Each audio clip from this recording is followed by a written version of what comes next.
Would you look any differently at something like the cloud that the Hebrews followed in the desert? Would you say that's something else, or is that just a cloud that God made? As I said before, I would reserve the word supernatural for Okay.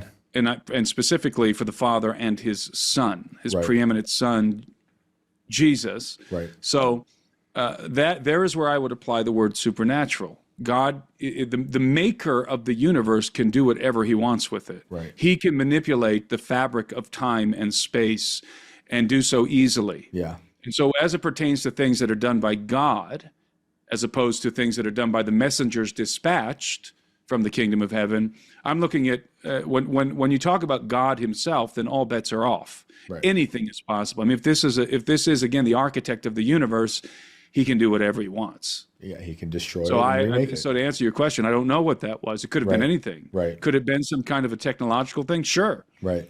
But it could have been, quote unquote, supernatural, because I will allow for that word in my own mind to be applied to things that are directly involving the Maker Himself. Oh yeah, yeah. Because I've been rereading Exodus recently while reading Birthright, and then now looking at it through the lens of what you've been saying, and like, oh, maybe the cloud just isn't a cloud. You know, maybe it's something else. It was an interesting thing to think about. And plus, Exodus is just filled with a ton of supernatural things. The rock, giving water, the Mount Sinai. There's so many beautiful images and things that happen in that book. But then you're talking about this kind of like it's taboo for a lot of Christians to think about the supernatural. I've experienced that a bunch. Down in Georgia, talking to a bunch of Baptists about UFOs. And you say something in your book, a phrase that I really like, and I was hoping you can tell the listeners about it, and its consequences, Sunday school reductionism. I think that's very interesting. Let me think for a minute.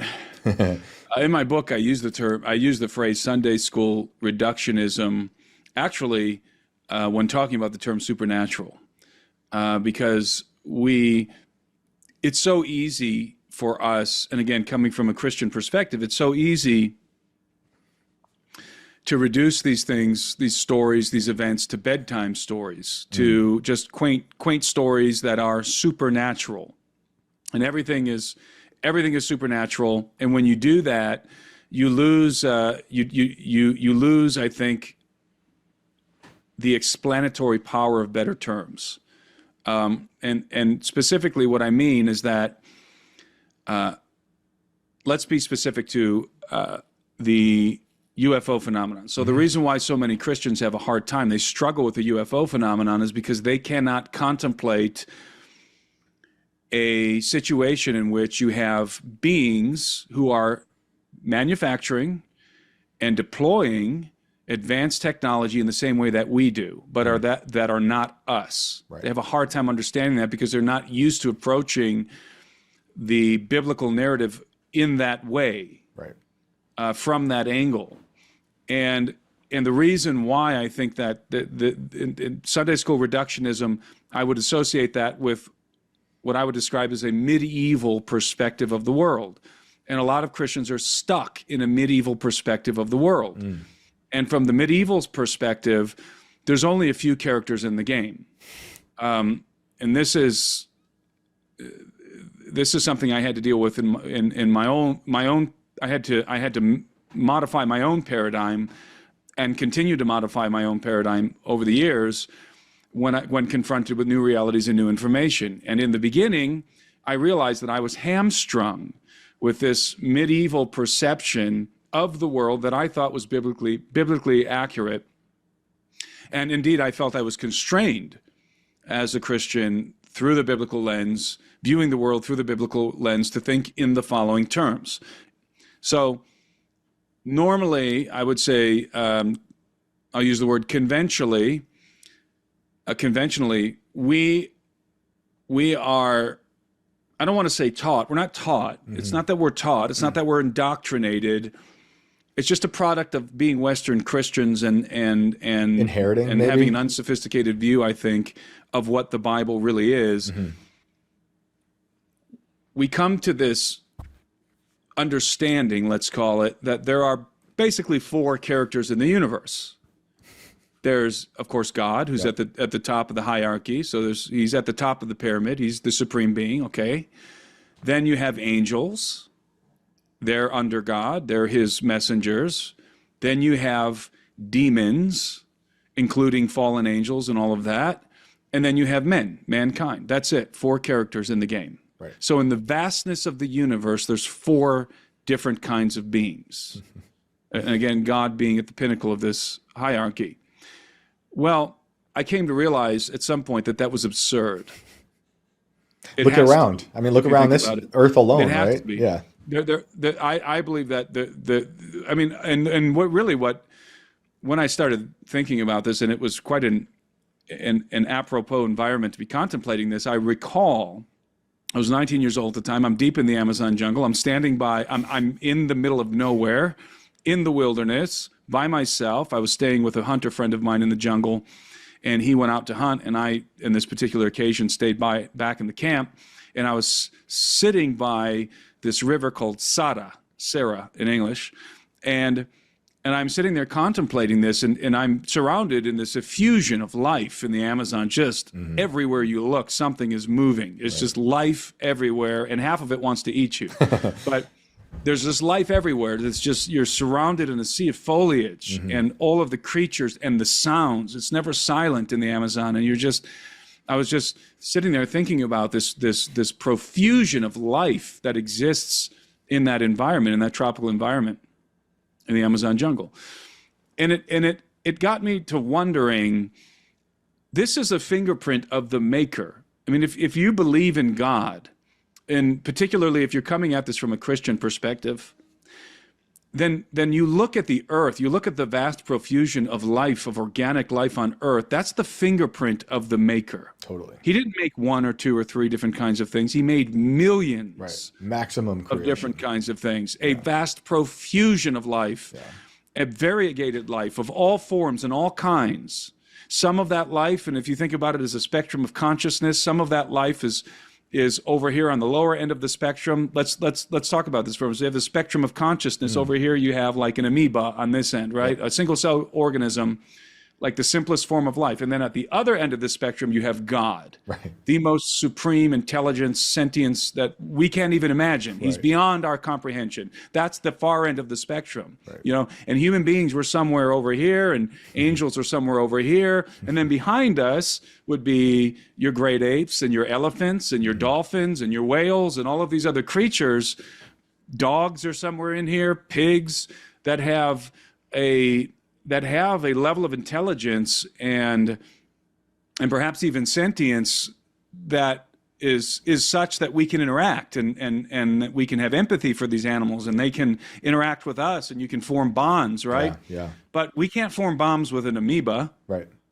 Because it's just not on the same level. It doesn't have the same level of sentience. Again, it's not close enough to us on this spectrum of consciousness for us to be able to interact with it on that level.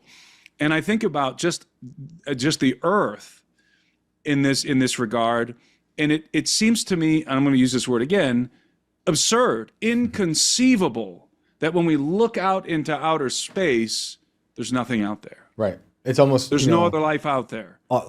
Further along the spectrum you created right there, closer to God, or maybe closer to us, but on the way towards God, would be things not like amoebas, but things that don't interact, or we can't at least interact with. We can't see, like we can't have a relationship with them the same way the amoeba can't have a relationship with us. Is that what you're saying? Yeah. Right. And we just can't see. I'm saying that even here on Earth, we have creatures like elephants and great apes and things that are not us, are not as, I would say, extraordinary as we are. We can do things that none of these other animals do. We, for example, we have this innate desire to bring order to chaos. No other animal does this. No other creature on planet Earth does this. No other creature will organize their cage in any meaningful way, the way that we do it, with the same level of capacity, certainly, in which we're meticulous and we do it in a very what seems to us to be a very logical way. We're the only ones who bring order to chaos on Earth.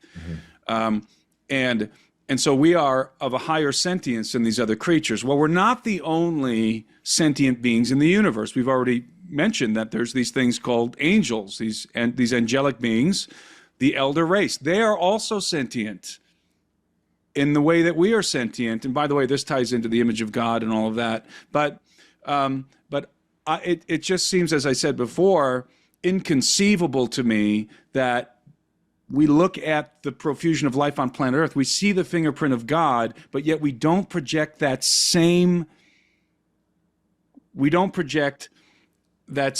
kind of, what would I say? Like magnitude or level of analysis when we look out into the universe. For me, it's very simple. I look at the Earth. If God made this place, then this isn't the only place he made like this. Right. So that's, to me, a very simple deduction. Oh, yeah. Because we know that there are sentient beings living somewhere else in this place called the kingdom of heaven. They're coming from this place. And this place, by the way, it constitutes a civilization. Mm-hmm. It has judges and courts and courtiers and it has a royal court and a judicial court. It has a standing army. I mean, it's a civilization. Right. And so this place exists. I believe that the kingdom of heaven has locality. In other words, it exists somewhere in the universe, maybe at the center of the universe, and that there are other places in the universe where life abounds. And this does not change at all the gospel of Jesus Christ. It doesn't change the narrative of the scriptures. It does not change the implications of anything. We're just hamstrung with a medieval perspective, with a medieval perception of the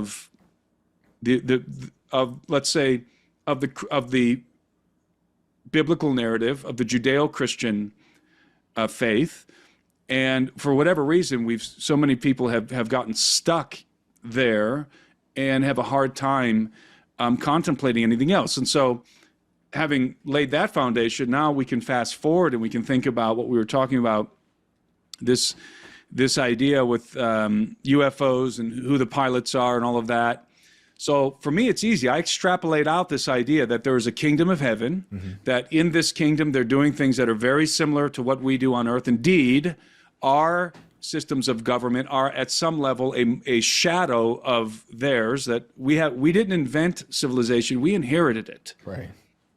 And so this stuff is going on somewhere else. And it was going on in that place first. In other words, what we call governance and civilization, this isn't the first place it happened. Right. We're modeling it, inheriting it. That seems to be a biblical fact. Mm-hmm.